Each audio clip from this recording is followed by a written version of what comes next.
చెడు వార్తలకి మీరు ఇస్తున్నారు బలం. ఒకడు మనల్ని తిడుతుంటే మీరు దాన్ని వైరల్ చేస్తే మీరు బలం ఇస్తున్నారు. ఒకటి చెడగొడుతుంటే వచ్చి మీరు ఎదురు ప్రశ్నించకపోతే మీరు బలహీనలు అయిపోతారు. మీరు నాకు ఓట్లేస్తే సరిపోదు అని ఎందుకు చెప్తున్నాను?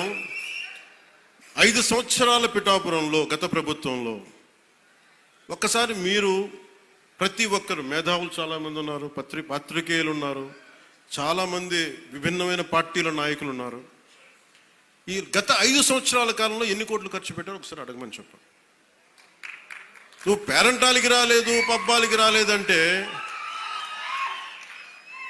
ఒక దేశం కోసం శ్రమించే వ్యక్తిని, ఇంత మందిని ఏకం చేసే వహించే వ్యక్తిని నాకు మీరు ఇవ్వాల్సింది, మేము ఉన్నాం కాచుకుంటాను, మిగతా వెళ్ళి పని చేయని చెప్తే కదా నాకు ఆనందం.